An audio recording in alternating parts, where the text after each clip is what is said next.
Good morning, everyone. Thank you for joining us for the 300 West roadway reconstruction unveiling this morning. We are thrilled to have you here so that we can share with you what we've been working on for the last year and a half to redesign 300 West, to make it more accessible, safer, and to improve active transportation along the length of the roadway. Today's format will feature a presentation for the first 20 minutes. We'll shift into a question and answer session once that's over. And before we wrap up, we'll make sure that you've got contact information and you know how to get a hold of us with any questions or if you'd like more information. So to kick us off, I'd like to do some introductions. My name is Stacey Adams. I'm the Public Involvement and Communications Manager for the project, and I will be with you through construction. So if you have any questions or concerns, please use the contact information we'll give you at the end to reach out to me. We'd love to hear from you. I'd also like to introduce Will Becker, who is a transportation planner with Salt Lake City's Transportation Division, and Don Carrillo, who's with the Engineering Division and manages all of the public engagement. So with that, I'd like to turn it over to Don to get us started. Thank you, Stacey. Welcome, everyone. We are thrilled to be at this point. We've been working very hard over the last year and a half to get to this point, and we've done. We believe we're just super excited to share these new features for the new 300 West. Before we get going, I'd like to remind you all that this is only possible thanks to the 2018 voter-approved Funding Our Future Streets Bond, which back in 2018, voters basically voted in favor of this. And they've asked us to, as we reconstruct our streets, to look at different modes of travel, looking at opportunities to replace underground infrastructure such as sewer, water, storm drain systems, everything underneath the road.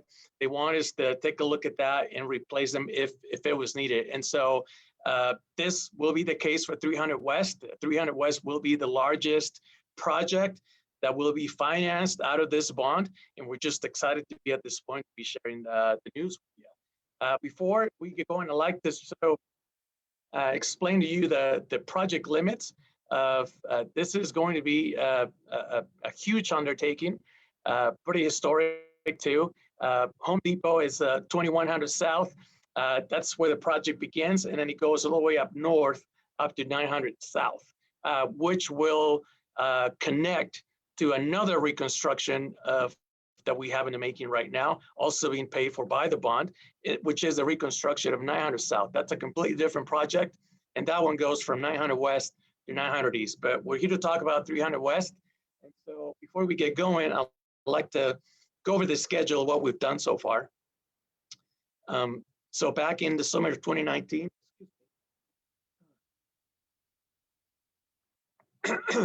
back in the summer of 2019, we started outreach.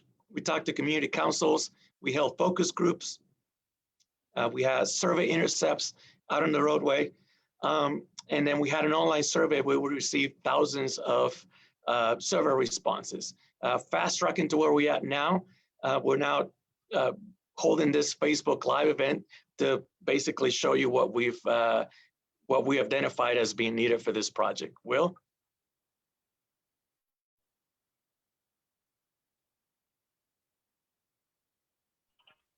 I'll mute myself there. Thanks, Adon. So I'm going to quickly show you this video, which highlights some of their current conditions and some of the issues that we're seeing out on 300 West today. One of the big issues that we're addressing are obstacles obstructing the sidewalk, like utility poles. There are many driveways, often very close together, and some that require vehicles to back out into the sidewalk and the roadway. This can lead to some dangerous situations and just unpredictability out on the road. Pavement's beyond repair, obviously, it's why we're reconstructing it. And there's also currently over 1,700 feet of missing sidewalk along this section of 300 West. Right now, there are no bike lanes and no bicycle infrastructure on 300 West. This means that people riding their bikes must ride on the sidewalk or compete with vehicle traffic, which is not the most comfortable experience, as you can see in this video. You can see there that near miss where there's just a lot of conflicts, and it's one of the things that we've looked at and making sure that we address as part of this project as well.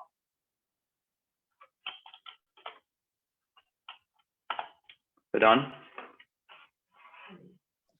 Yes, as I was trying to communicate earlier, we started early on with this project. Again, we've been at this for about a year and a half, just gathering feedback, gathering ideas, gathering comments to help us envision what the new transformation for 300 West should be. And so we started with focus groups. These are opportunities for us to listen from random members of the community that either travel through here, they either work along 300 West, they commute through here, they live near 300 West. And so we talked to a variety of people, as you can see on that first picture, and we were literally sort of behind the room, behind the scenes, behind these mirrors, looking at their interactions, listening in, taking notes.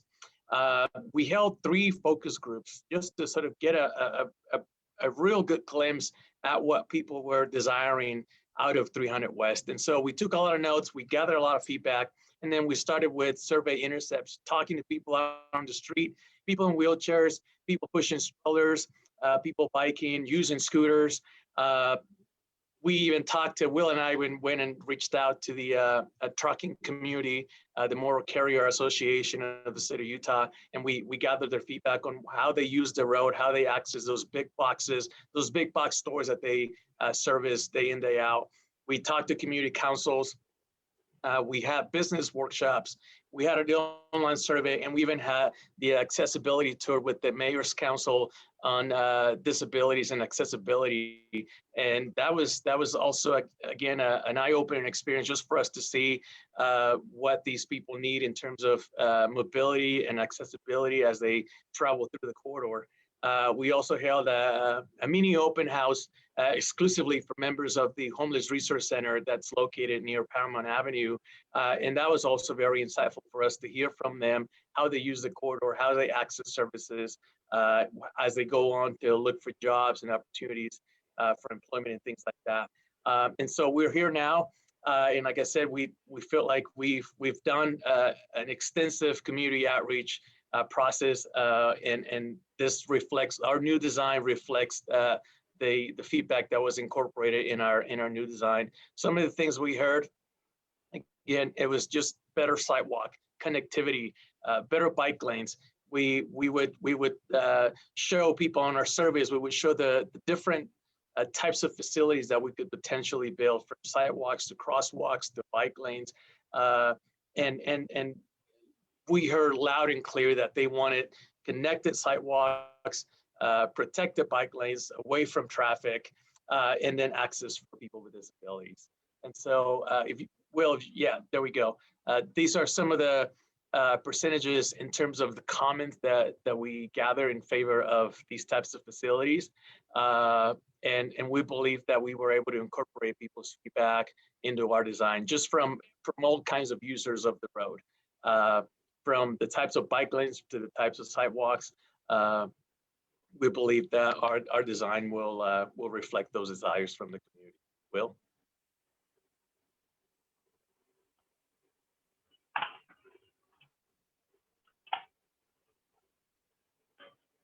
Thank you, Don. So go back here.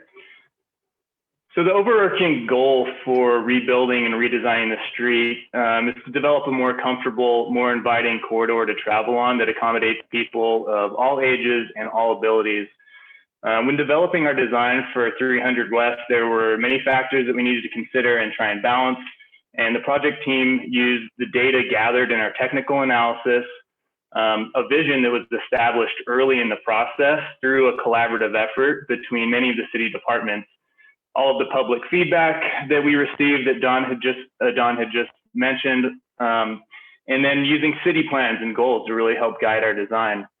And the final concept, the final conceptual design that you see now really illustrates that typical cross section that we're going to be implementing.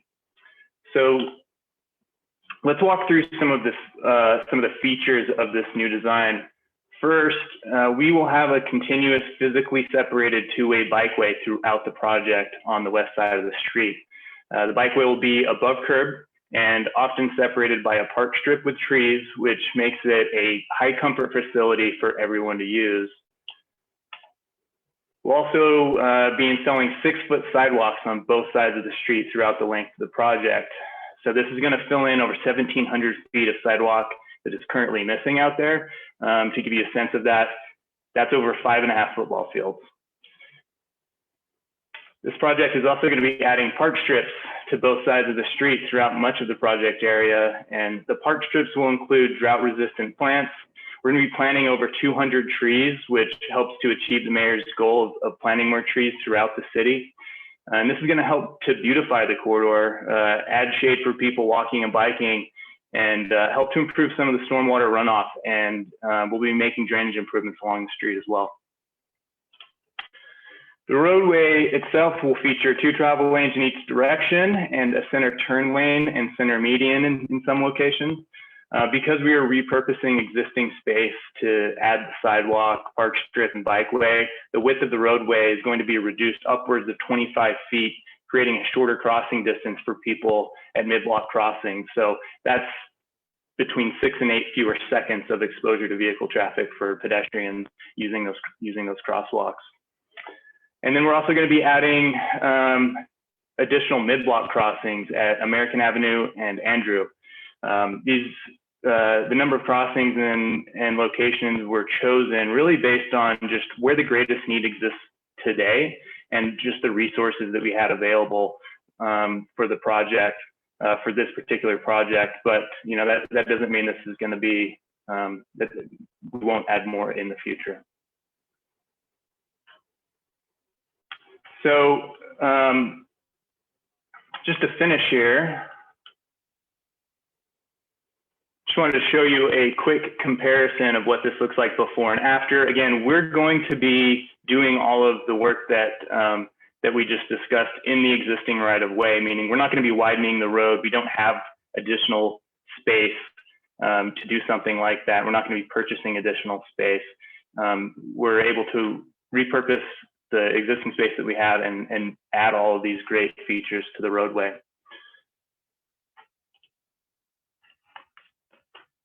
So to finish here, I'm just going to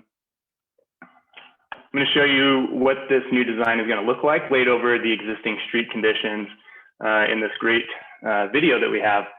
So to summarize what we just discussed, the purpose of this project really is to rebuild 300 West, but the project is focused on more than just replacing underground utilities and rebuilding and repaving the deteriorated street surface.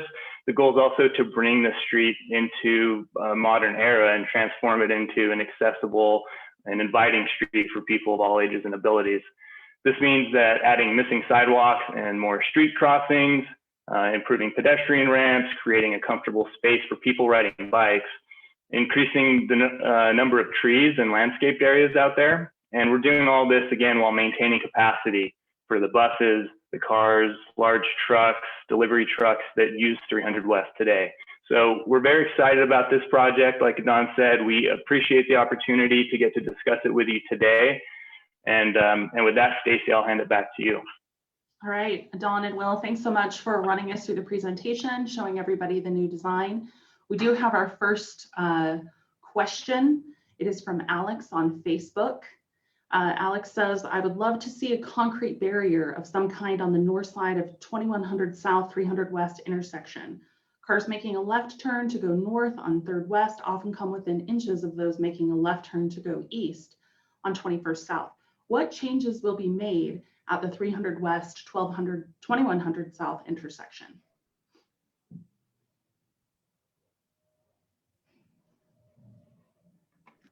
Hey, Will, I think he's referring to perhaps having a median that runs north-south, right in between, right in the middle of the road, between the Home Depot and the businesses across the street, like the Chevron gas station and the mattress store and all those apartments that are being built. What are we doing along that center area? Yeah, so we will be placing a median in that location. It'll still provide access going northbound into the Home Depot. But one of the things that we see is just it's probably the busiest section in terms of vehicle traffic on 300 West. Obviously, you have Home Depot there, and you have the freeway access, just to the west, and 2100 South relieves quite a bit of traffic as well. 2100 South is actually at that intersection a UDOT road. And so one of the things that we need to do is really try and prioritize safety, and to do that, we're going to be putting in a median from 2100 South to Hartwell to accomplish that. Thanks for the question.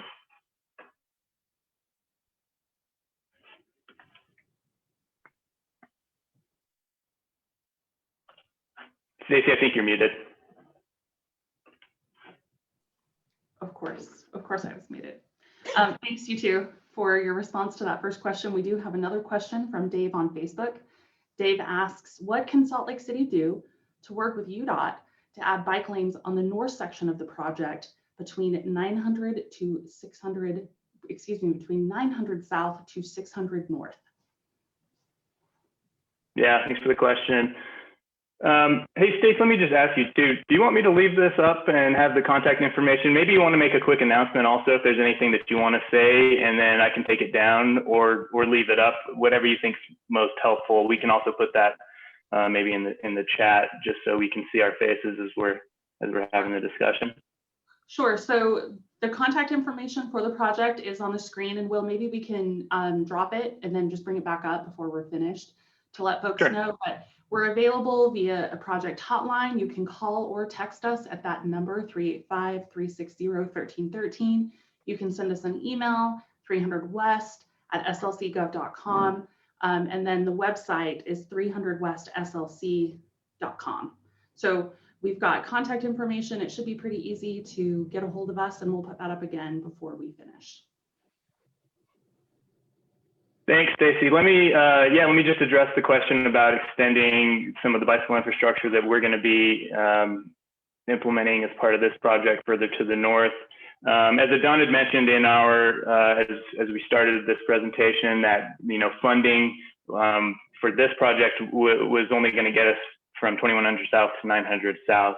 And so that's really what we're focused on, obviously, as part of this project. But that doesn't mean that we're not working on making those connections into downtown and further north of the city.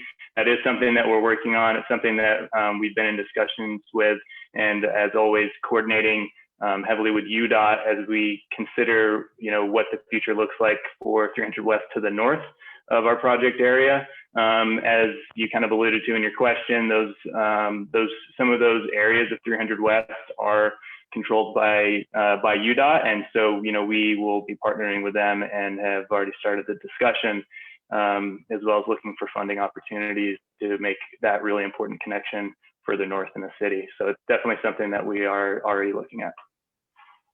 All right, thank you, Will. Our third question from Austin on Facebook: is there any conversation with Salt Lake City Green Bike to add a station or two along 300 West now that bike lanes will be there? I think that that's also something that we're always exploring, particularly with the fact that 900 South, as we reconstruct 900 South, and it'll sort of tee up with 300 West, or 300 West will tee up to 900 South.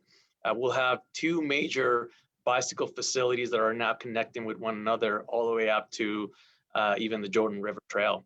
And so I think it'll definitely be something that we'll have to explore, to either add one or two stations along 300 West and also along 900 South, simply because that new Line 9 trail will be available as well. So lots of facilities. As you guys may also know, the Bicycle Collective will soon start to relocate a brand new office or a shop at the intersection of 300 West and 900 South. So lots of bicycle amenities that people will now have access to, where previously it just simply didn't exist.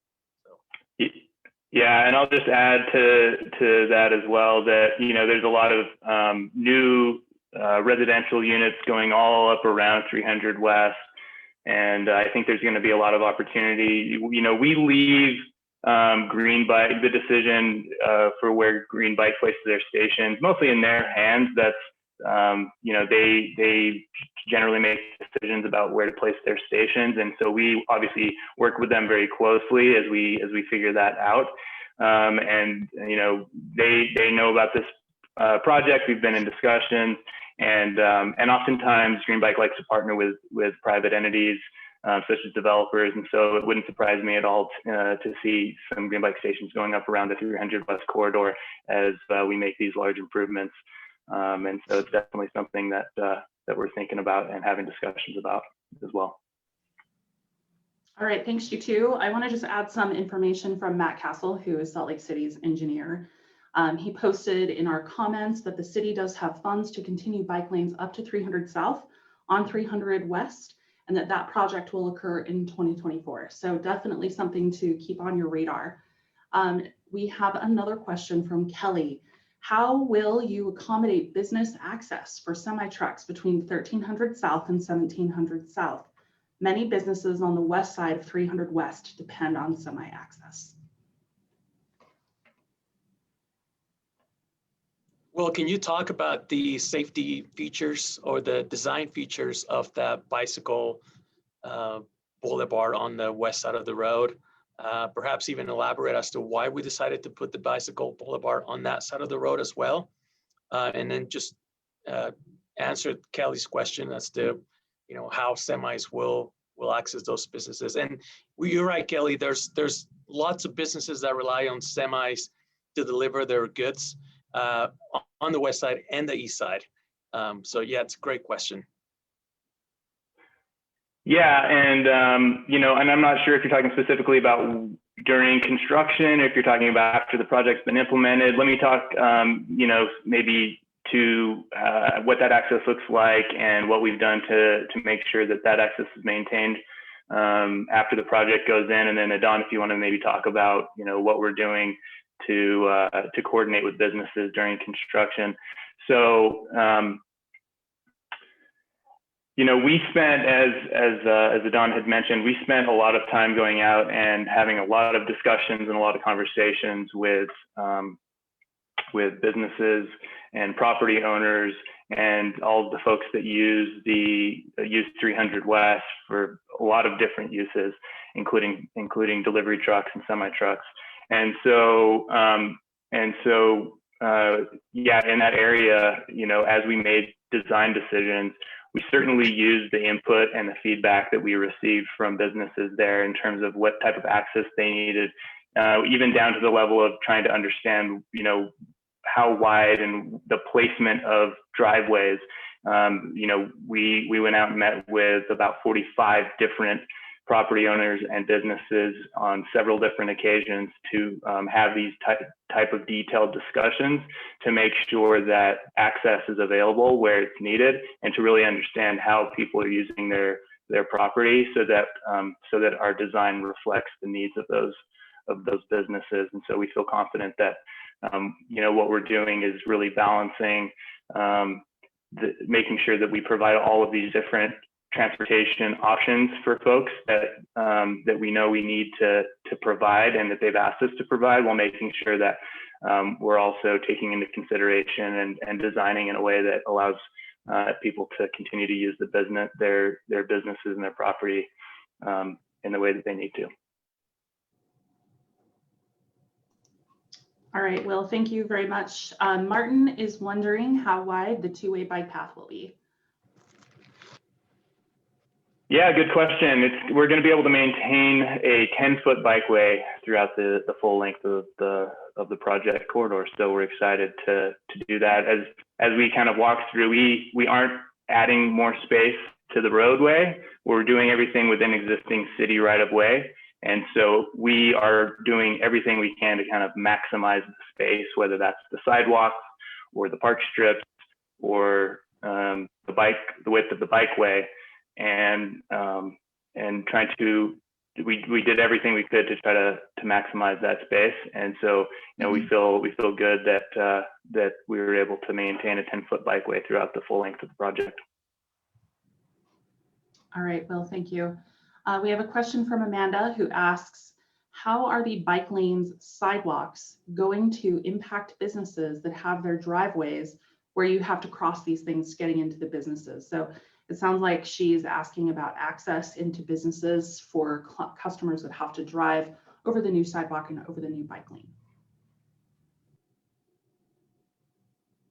Yeah, so again, I think this design will really add some predictability and really make all of those types of movements, whether you're you know, using 300 West to access a business, or or if you're driving a vehicle and turning out of the business access, that this new design is going to provide more visibility for people using their bikes, for people using the sidewalk. The sidewalk and the bikeway will actually be slightly elevated above the roadway, which will provide more visibility for people as they turn across those facility types. And so for people walking, for people biking, and for people driving, it's really going to add a whole nother level of visibility and predictability as you travel along the corridor.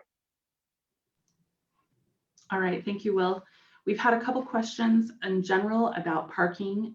So if you could talk a little bit about what's going to happen with on-street parking, and then any associated impacts to businesses.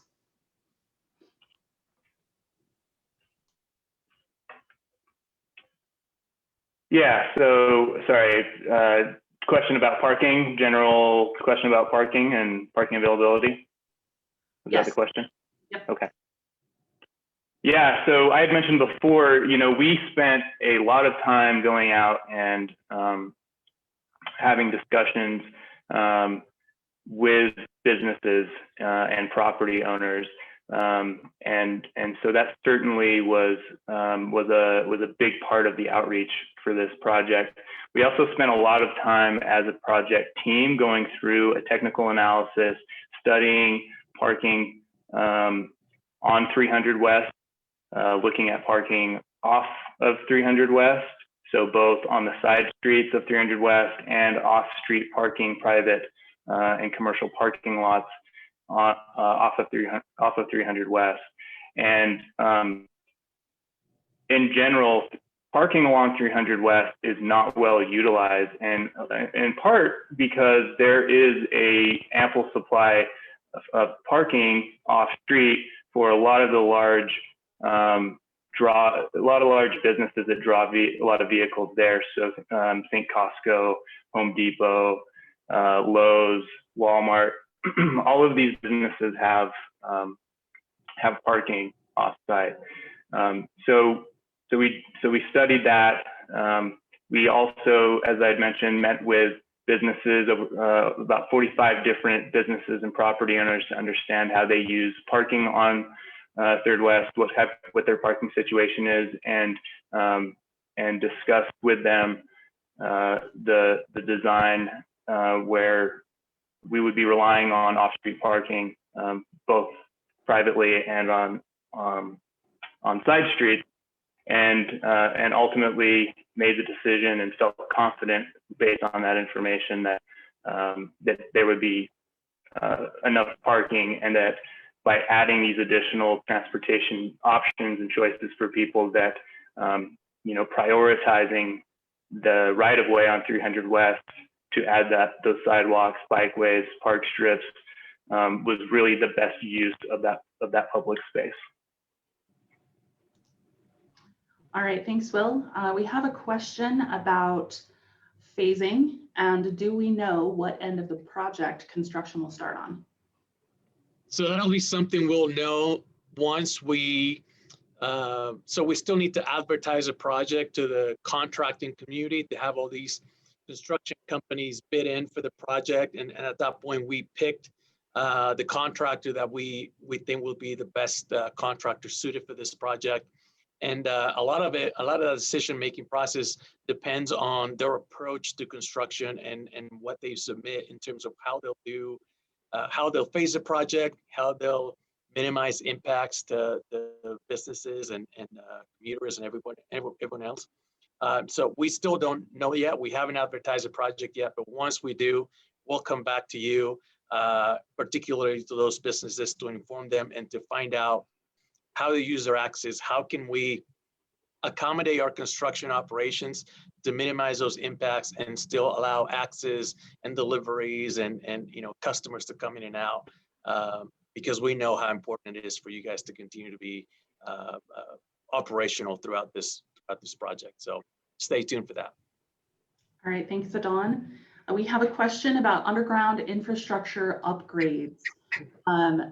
Tim would like to know how we are going to coordinate those so the road doesn't get torn up after things like sewer, water, fiber, storm drain upgrades have taken place. Can you speak a little bit to that? So one of the coordination things that we do for that, we try to bring everyone to the table. We're talking to Questar Gas, all of the fiber optic companies, Comcast, Verizon, CenturyLink, Google, you name it. We're trying to bring everyone to the table so that if they got utility infrastructure underneath this road, now is a good time for them to either relocate it, upgrade it, do whatever they need to do. Because once we build this project, including water, sewer, and storm drains, which the city maintains, once we build this project, we don't want anyone touching it or tearing it apart to do anything else. And so it does require a lot of coordination, but we're hopeful that we'll have everyone on board. And so by the time we get going, everyone can come in, do their work, including sewer work, water lines, and everything else, so that by the time they're done, we can come back, repave the road, and leave it, untouched for a while. So. All right, thanks, Adon. So this next one is kind of a couple questions rolled up into one. First question, will there be public trash cans? So maybe if you could answer that quickly, then I'll throw the next two at you. I don't know that we're anticipating public trash cans. I know that as we make improvements to, say, bus stops and things like that, we'll partner with UTA to identify which stops might require to have different types of amenities, whether it's a shelter or a trash can or a bench or even bike racks near those shelters. But that'll be something that we'll have to partner with UTA to identify how many boardings they're having at each particular location, and usually those end up receiving those types of services that then UTA maintains, and emptying those trash cans and things like that. So. Okay, well, while we're on UTA, let's just stay with this for a minute and then we'll go back to this other question. Will there be additional stops added to this route, and what is being done to bolster and accommodate bus service along 300 West? Yeah, I can take this one. Yeah, it's something that we have worked really closely through as part of this project with UTA to make sure that we are looking at accommodating bus service that exists today, as well as accommodating future bus service along the corridor. Obviously, this is a road reconstruction project, right? So it's a little bit outside of the purview of this particular project in terms of adding bus service. That's really something that, of course, Salt Lake City coordinates with UTA on, and we're doing that. But in terms of what we're able to do, what we're focused on, and what the purpose of this project is obviously a road reconstruction, right? So what we did do is coordinate closely, make sure that any bus stops that exist today, so the lines of service that are out there today, the 17, the 9 that run between 2100 South and 1700 South. We looked at all of the existing bus stops that are out there today, considered, worked with UTA to consider the new design and where we might be able to make improvements to where those stops are located, and then make any changes as part of this design. We also looked at the section of roadway between 1700 South and 1300 South where bus service does not currently exist, and design it in a way that when that new line of service at some point does come in, that will have space for new bus stops. Additionally, we have created space in the street or added some additional infrastructure in the street where those bus stops exist to make sure that the wear and tear that's added to the street from buses making those stops are going to be accommodated and help make the roadway last. And so to that extent, we've done, we've tried to do a really good job of setting ourselves up well for bus service, and hopefully making some improvements in terms of where those bus stops are located, and kind of taking that into consideration as we make changes to the roadway. All right, thank you, Will. Looks like we've got time for just maybe one or two more questions. So this question, sounds like this question is from a business owner. They ask, what is the plan to support businesses along the corridor during the transition, and how will access to utilities be coordinated so the businesses are not impacted during their normal operating hours? So I'll answer this, and I'll probably answer the last part of the question first, and then I'll come back to the first. In terms of utilities, the way that these transitions occur usually, crews working on utility upgrades will say install a brand new water line, and they'll keep people on the old water line. And then once everything it's connected and it's been pressurized and tested, and they've done all their water quality tests, they transition people to the new line, and it's usually a matter of an hour or two that it takes them to make that transition. And they'll provide plenty of notice to those that are going to be impacted by this, so that you guys are ready. They'll try to minimize those impacts. If it's something they can do, say during off hours or on a weekend or something like that, they'll try to consider that to make sure that they make those transitions to those new lines when people will be impacted the least. In terms of the resources for the businesses, Stacy it's going to be coordinating and inviting everyone, or businesses, mostly businesses, to attend a how to survive construction workshop, where we'll share tips and resources on how to look out for one another, think outside the box in terms of staying viable through this construction process. We know it will be impactful.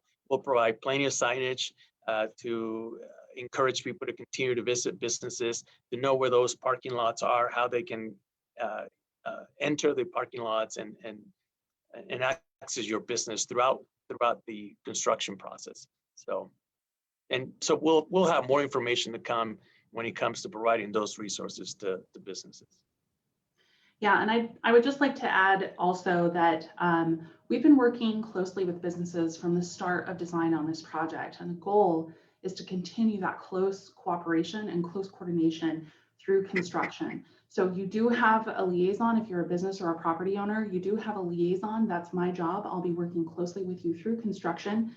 We do have some really great things to offer you at the How to Survive Construction Workshop, and we will be coordinating with you on things like semi-truck access for deliveries to your business, on things like utility service interruptions, or just generally how your driveways are going to be rebuilt. There will be a lot of interaction on those issues, and our goal is to support you to minimize the impacts to your business as much as possible. So we'll put contact information up again before we're finished here, but please reach out to us if you have a question. You can call, text, or email. We'd love to chat with you if you have any other questions. And it looks like we are starting to run out of time. So maybe let's take one more question, and then I think we're going to be wrapping it up here shortly. So this question is, will there be physical separation between the bikeway and the sidewalk, like trees or curb, or just green paint to delineate the space? Yeah, thanks for the question. It's kind of one of those details that we spend a lot of time as a project team kind of thinking about and trying to figure out and so I appreciate the question. We will have physical separation between the bikeway and the sidewalk. Unfortunately, we have, again, just a limited amount of space. We're trying to maximize it. And so it's not something where we're able to put yet another park strip or something like that to separate the bikeway from the sidewalk, even though that would be nice. So what we are able to do, though, is create some physical separation through a change in height, so some grade separation, and not just a curb, but more of a beveled curb that will, provide a little bit of forgiveness if a cyclist does kind of roll up, on that curb that's going to be separating the bikeway and the sidewalk. So there'll be a couple of inches of separation with a beveled curb, angled curb there. to really help everybody delineate between, okay, where is the pedestrian realm, where are people walking, and what's the area for people to be cycling, so that we make sure we kind of separate those two uses so that people can feel very comfortable, walking and biking and not feel like they're maybe in each other's area, in each other's way. So good question, thanks.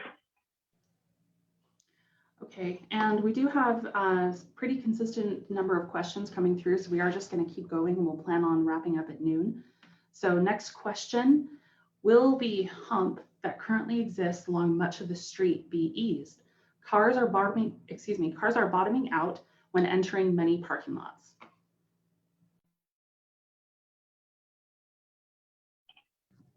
I'll answer that, Will. So as we redesigned the roadway and we're looking at everyone's driveways and how they operate, we'll be making sure that those drive approaches are extended enough as to avoid that experience. I think the road has been, the way it was designed back then and how new driveways came onto it to connect to it, I think there was that experience that a lot of people might be experiencing these days. But as we come in, we'll revise everything and make sure that all the connecting driveways to the new surface of the roadway align in a way that avoids those issues. Just because we, as cars bottom out and hit that concrete time after time, it starts to deteriorate the concrete surface as well, and we like to avoid that as much as possible. So we'll be making sure that those driveways are accessible without experiencing that. Okay, thank you, Don. John asks or says, I see future studies looking up to 500 South. Could the improvements eventually go even further north?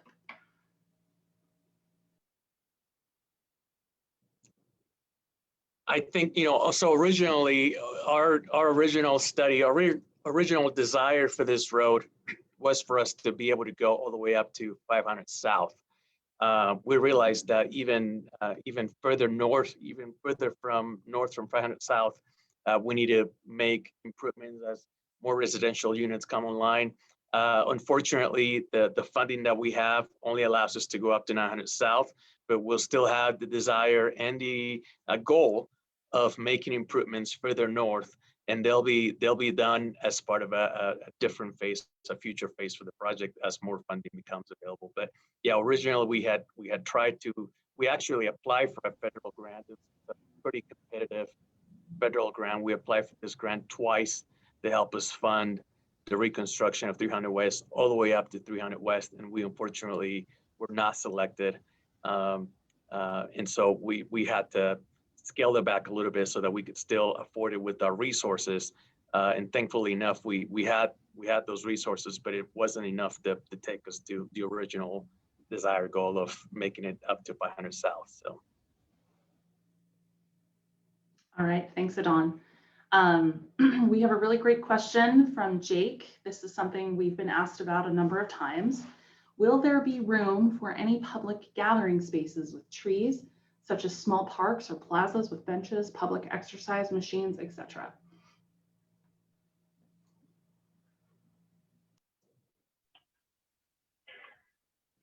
On 300 South itself, it's unlikely that, there's not going to be, I guess, space for, outside of the park strips that we're going to be implementing. So we will have trees and park strips, but in terms of like a large enough space to kind of implement some of these other larger areas, that's probably something that would just need to be off of 300 West, just because it's obviously a very limited space, and we don't have a lot of space to add something quite as large as like a plaza. And in terms of the benches, yeah, we ultimately felt like, just in terms of what we heard both from our feedback and just the space again available to us, that maintaining a park strip with trees and drought resistant vegetation in those park strips was really the best thing that we could do to kind of utilize that space outside of the roadway and the bikeway and the sidewalk. All right, Will, thank you for that. Next question. How is the city addressing people experiencing homelessness on the corridor? Will there be enhanced safety for employees and customers? So as part of the Funding Our Future initiative, again, approved by voters back in 2018, there was 4 different core areas that residents wanted city officials to help address. One of them was transit services. The other one was our streets. The other one was increased police services. And the other one had to do with housing affordability. And so as part of that Funding Our Future initiative, there's a variety of resources and programs that are now established and in place to help address homelessness throughout the city. And we have literally an entire different group of people that are exclusively dedicated towards helping address those issues. And we'll be happy to share that information. I don't know if we have it right away, Stacy, we have it handy or not that we can maybe share it in the box in the comments, but it'll definitely be posted on our website because we know how important it is to connect people with those services. And thankfully, again, our elected officials had the vision to help us allocate resources for that. And so we have those services available, and we'll definitely provide resources for that as well. All right, thank you, Don. Allison Dupler is the person from Salt Lake City we've been working most closely with, trying to connect businesses to the city in regards to unsheltered individuals and any kind of access or impacts that are happening on private property. So we will get her contact information posted. We're happy to send any connection emails too for businesses or property owners that would like that. Please just reach out to us directly and we can start a conversation with Allison about how to start getting those issues managed. We do have another question. It's from Ryan. Ryan wants to know, is there an expected start and completion timeframe, and what are the next steps? Stacy, I think that's a question for you.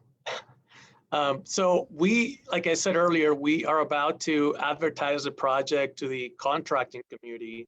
And once we go through the selection process and we pick a contractor, we'll give them a notice to proceed, but we're anticipating that notice to proceed will occur sometime this spring because we want to get going as soon as possible. So sometime in the spring, it could be April, May timeframe. And then we're anticipating to be done substantially complete with the project by the end of 2022. And we're anticipating some minor remaining items such as landscaping, maybe some signage and some final striping perhaps to occur during the spring of 2023. But at that point, the road should be open and it should just be some final remaining items that we would complete that following spring. So yes, about 2 construction seasons. Yes. Okay, and then Ryan, in terms of next steps, for the public, we would just encourage you to get signed up for the project email. That will be the best way for you to know what's happening out on the road. You can do that by emailing us at 300west@slcgov.com. We will be sending out updates pretty frequently, usually once or twice a month. We do have some upcoming events that are for business and property owners, but as soon as we have the information in terms of a start date, some phasing information, impacts, we will send that out in the newsletter. We'll send a press release out so that folks know as well. And then you can always call, email, or text us if you have any specific questions. So that, Ryan, your question was the last one. I think, Will, if you want to throw that contact information slide back up here in just a minute, and then we'll take any final thoughts from you and Adon. I just want to end with, again, we're so thrilled. I feel like this project, it's been a long time in the making. It's, in a way, I find it to be a sort of a historic event, an unprecedented transformation of the street as we move forward with these Funding Our Future street projects. We're transforming our streets. We're making them more equitable, more sustainable, more welcoming. We're one of the fastest growing cities in the country. And we're with these projects, we're hoping to address the current transportation challenges that we're facing, and also address the future ones that we'll definitely encounter. And so these projects, as we reconstruct these streets, will be transformational, to say the least, because we're starting to move towards really ensuring that we're providing more travel options for those that want to perhaps take a walk or take transit or ride their bicycle where they need to go.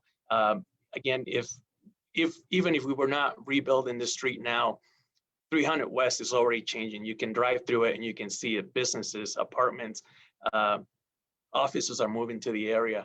And so we feel like it's the right time for us to do this, and we're just excited to get going with this. Thank you for your support and your comments about this process.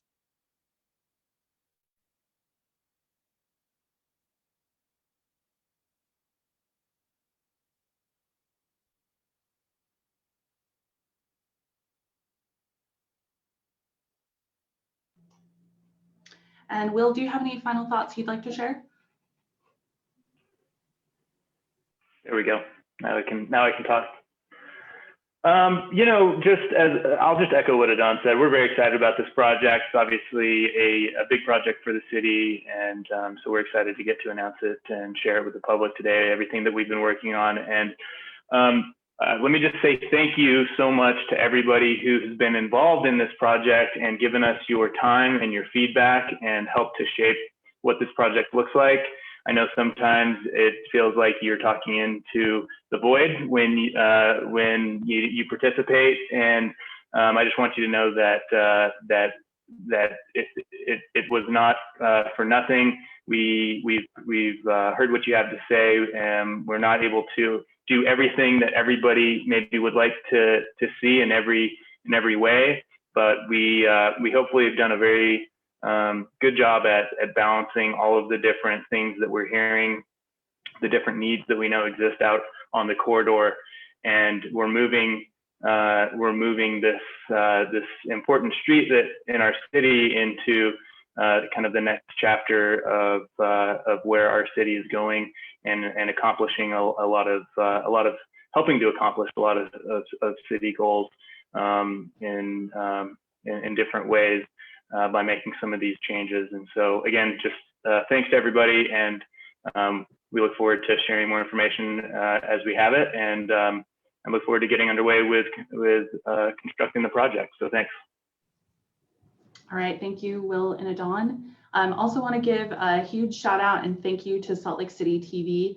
They've been hosting this event. We appreciate their help very much. We love the fact that we have a new tool to help provide project information out to the public. So thanks so much for that. We do have contact information up here on the screen. Again, feel free to reach out to us. You can call or text us at the project hotline. Send us an email. Please sign up for the newsletter if you're not already subscribed. And if you have questions, send those over to us and we will follow up with you offline. So thank you everybody for tuning in, taking time today. And thank you to Will and Adon for presenting and answering questions. We've enjoyed being here with you today, and hopefully we will talk to you all soon.